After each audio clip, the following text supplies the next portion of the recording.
मध्य प्रदेश के मुख्यमंत्री डॉक्टर मोहन यादव ने विश्व पर्यावरण दिवस के अवसर पर भोपाल स्थित कुशाभाऊ ठाकरे अंतर्राष्ट्रीय सभागार में आयोजित राज्य स्तरीय समारोह में मुख्य अतिथि के रूप में भाग लिया। मुख्यमंत्री ने इस मौके पर एक पेड़ मां के नाम 2.0 राष्ट्रव्यापी अभियान के तहत दूसरे चरण की शुरुआत की है। उन्होंने सभागार परिसर में स्वयं पौधारोपण भी किया। इस अवसर पर राज्य के वन और पर्यावरण राज्य मंत्री दिलीप अहिरवार सहित कई वरिष्ठ अधिकारी और पर्यावरण प्रेमी उपस्थित रहे।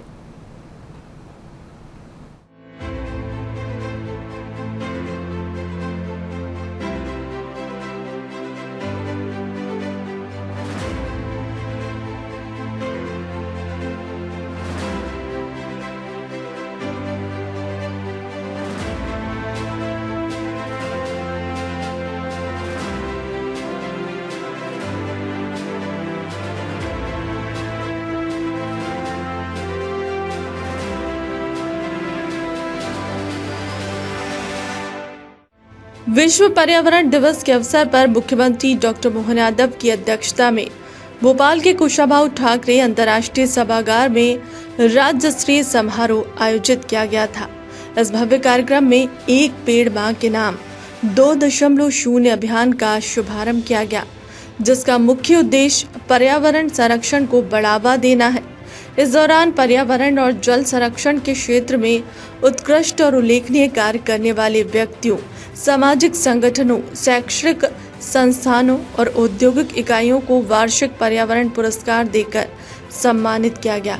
कार्यक्रम के दौरान सीएम ने सर्कुलर इकोनॉमी से जुड़े 5 कोर्स मॉड्यूल और जल गंगा संवर्धन अभियान के तहत प्रदेश के 16 जिलों की 500 ऐतिहासिक बावड़ियों के प्रलेखन दस्तावेजों का विमोचन किया। साथ ही मुख्यमंत्री डॉक्टर मोहन यादव ने जल और पर्यावरण संरक्षण के नवाचारों पर आधारित एक विशेष प्रदर्शनी का निरीक्षण भी किया। विश्व पर्यावरण दिवस मुख्यमंत्री डॉक्टर मोहन यादव ने कहा कि प्रधानमंत्री नरेंद्र मोदी के 12 वर्ष का सफलतम कार्यकाल पूरा हुआ है। 13 वर्ष में प्रवेश किया है। निर्वाचन के बाद प्रधानमंत्री के रूप में सबसे लंबे समय तक पद पर रहने का रिकॉर्ड बना रहा है। सीएम ने कहा कि नदी, कुएं, बावड़ी, तालाब, पेड़ संरक्षक हमारी जीवन शैली का हिस्सा रहा है। सीएम ने कहा कि यूनियन कार्बाइड का कलंक मिटाने का काम सरकार ने किया है। आज विश्व हमारी तरफ इस नाते से भी देख रहा है और उनको एहसास भी होता है। हमारे लिए तो परमात्मा की दया से ये प्रकृति का 5 तत्वों का बना हुआ पूरा समूचा, एक तरह से इसको सृष्टि भी कहें तो सृष्टि में हमारे कदम कदम पर हर शास्त्र में विस्तार से इसमें व्याख्या भी कही गई है और छोटे छोटे वेद वाक्य में सारी बातें पूरी हो गई। यत पिंडे तत् ब्रह्मांडे, जैसा पिंड है वैसा ही ब्रह्मांड है। और ये ब्रह्मांड बनने के साथ हम ब्रह्मांड पे तो बहुत आगे तक जाएंगे, लेकिन अगर हम अपने इस चारों तरफ के वातावरण को देखें तो हमारी तो कोई भी पूजा पद्धति या जीवन के लिए संध्या वंदन, दीप प्रज्वलन के साथ हम अगर अब सूर्य की तरफ देखेंगे तो सूर्य अर्घ्य देने के साथ हमारी कोई पूजा पाठ से लेकर के भोजन भजन किसी प्रकार की पद्धति में अगर भगवान को भोग भी लगाएंगे तो तुलसी दल के बिना भोग नहीं लगता है। ये कई सारे उदाहरणों से कई बार प्रकाशित भी हुआ है, बताया भी गया है। जब जगदीश चंद्र बसु जी को नोबेल पुरस्कार मिला, इंग्लैंड के अंदर रॉयल सोसाइटी में वो डेमोन्स्ट्रेशन दे रहे थे कि जब वैज्ञानिकों ने इस बात को मान लिया कि हाँ ये पौधों में प्राण होते हैं, तो बड़े लोगों ने उनको हर्षित होकर के बढ़ता है कि आपका दुनिया में नाम हो गया, कितना बड़ा काम आपने कर दिया। भारत के लोग तो आपको कंधे पे उठा करके घुमाएंगे। उनने बहुत अच्छे से बात करके कहा कि भाई ये बात सही है कि आपके सबके सामने मैंने इसको सिद्ध कर दिया है, लेकिन मेरे भारत में मेरा कोई सम्मान नहीं होने वाला, ये आप लोग ही करने वाले। तो उन्होंने कहा क्यों, आपके भारत के लोग इतने इस तरह से अच्छे लोगों को प्रोत्साहन नहीं देते क्या? लेकिन हमारे लोग तो बहुत अच्छे से देते हैं, लेकिन वहाँ गांव के लोगों को भी मालूम कि पौधों में प्राण होता है। तो आपको नहीं मालूम था, तो आपको बताने के लिए मैं यहाँ आपके बीच में खड़ा। यहाँ तो इस पूरी चीजों को लेकर के भारत की जीवन शैली बहुत आदिकाल से इन सारी बातों को लेकर चलती रही है, इसलिए उसके मामले में कोई प्रश्न नहीं हो सकता है। और इसी नाते से हम कदम कदम पे देखते हैं। रात के समय पौधों की पत्ती तोड़ने भी परिवार वाले मना करते कि पौधों को सोने का समय हो गया, अभी इनको हाथ नहीं लगाना है। हमारे लिए वैसे तो कई बार अलग अलग प्रकार की बातों से कहा गया है, लेकिन ये बात सही है कि 10 पुत्रों के बराबर एक पेड़ माना गया है।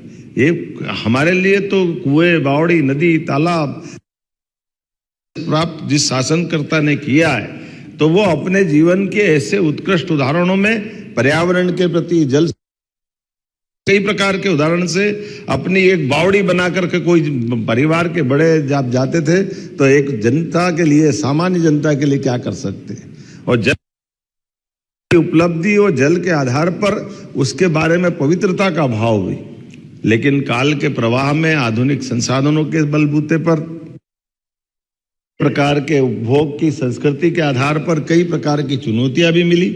अब उन सब पे विस्तार से बात न करते हुए पर्यावरण दिवस पे ये जो वर्तमान का शासन काल है इसकी भी बात कर लें।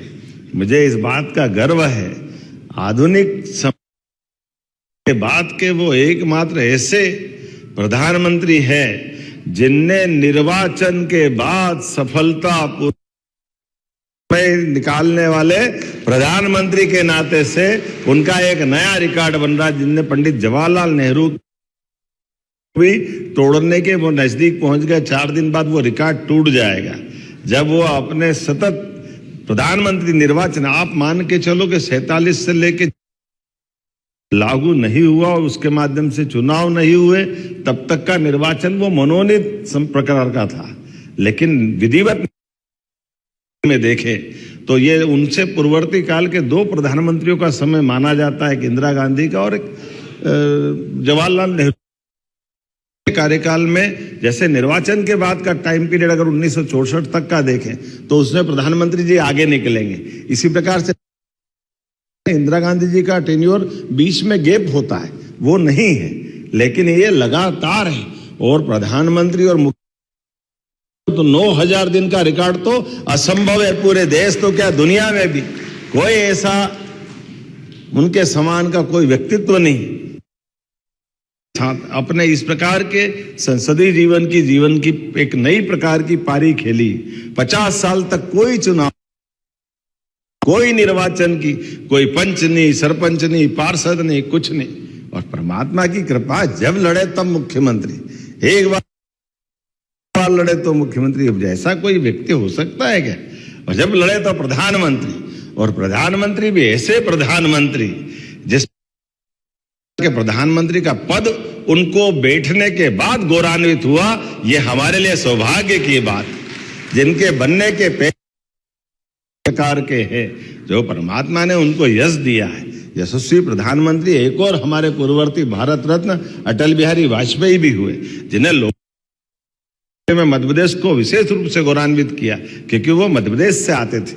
लेकिन 24 दलों के साथ लेकर के भी सत्ता के वो अपने उत्कृष्ट शासनकाल के कारण जाने जाते हैं। परमाणु बम की तमाम प्रकार की चुनौतियों के बीच देश की इस दलों को जोड़ने के बाद भी उनकी नीति, प्रधानमंत्री सड़क, ऐसे कई कारण से अटल बिहारी वाजपेयी जी को भी हम बहुत सम्मान के साथ देखते।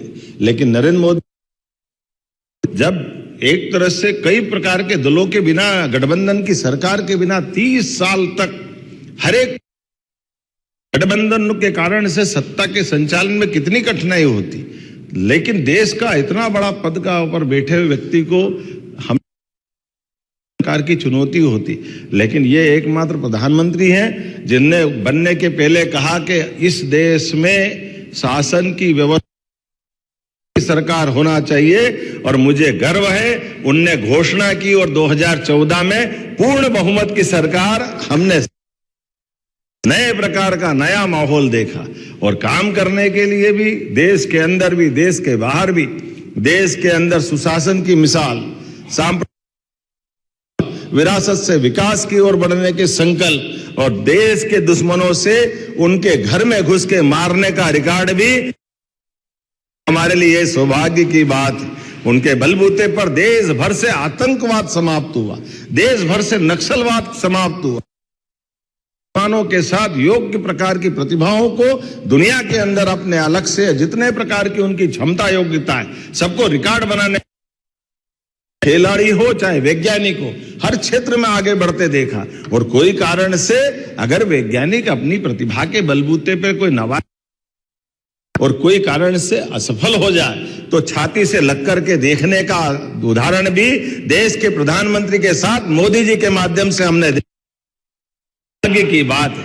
मंगल मिशन फेल हो जाए तो कोई बात नहीं, लेकिन अपने वैज्ञानिक के आज नहीं तो कल सफलता प्राप्त की तो आवश्यकता है। और क्या होना चाहिए आज के इस दौर में? ऐसे एक नहीं, खिलाड़ियों से लेकर कई प्रकार के उदाहरण हमारे सबके सामने।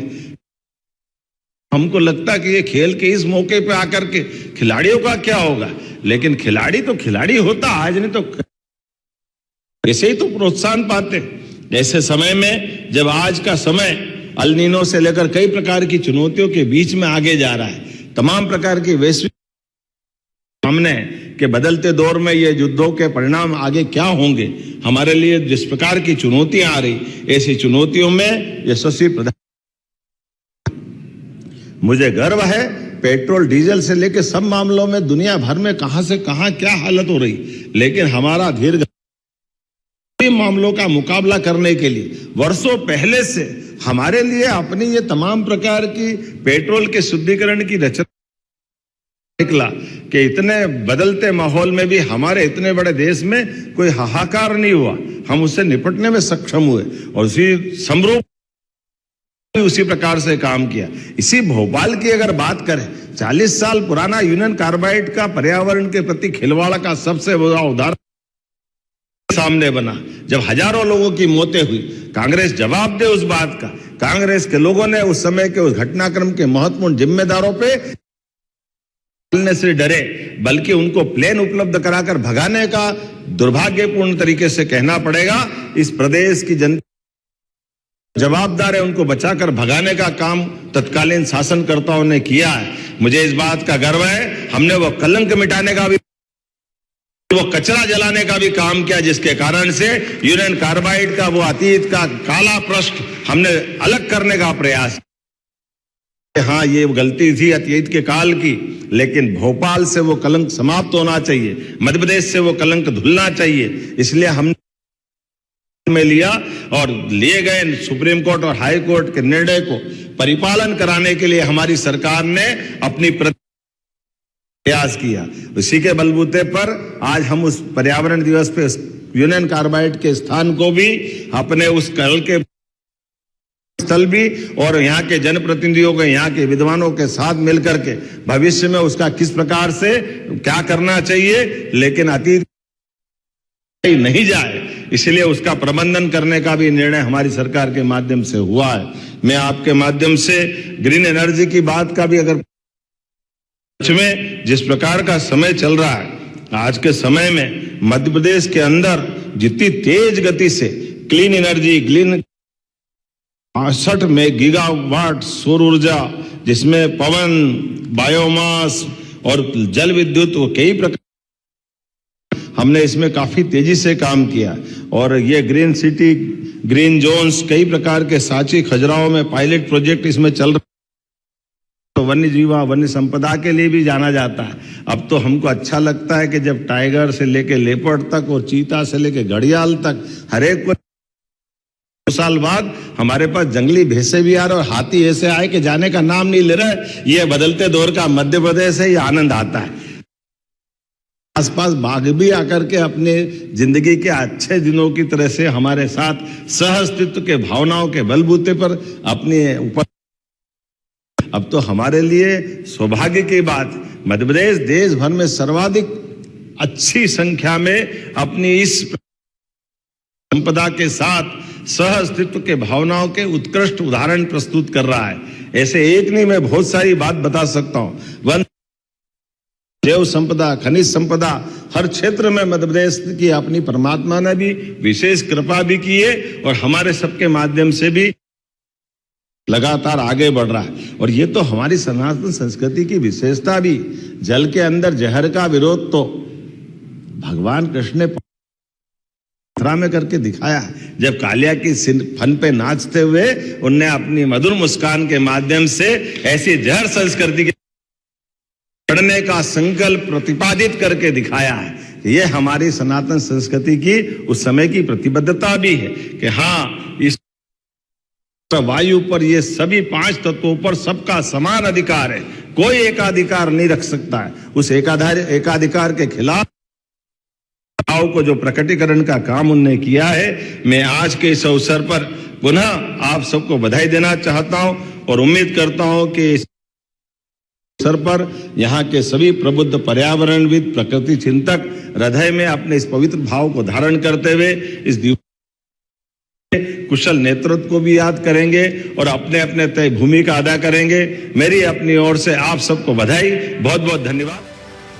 मुख्यमंत्री डॉक्टर मोहन यादव ने प्रदेशवासियों से विश्व पर्यावरण दिवस पर जल, जंगल और जमीन के संरक्षण का संकल्प लेने का आह्वान किया है।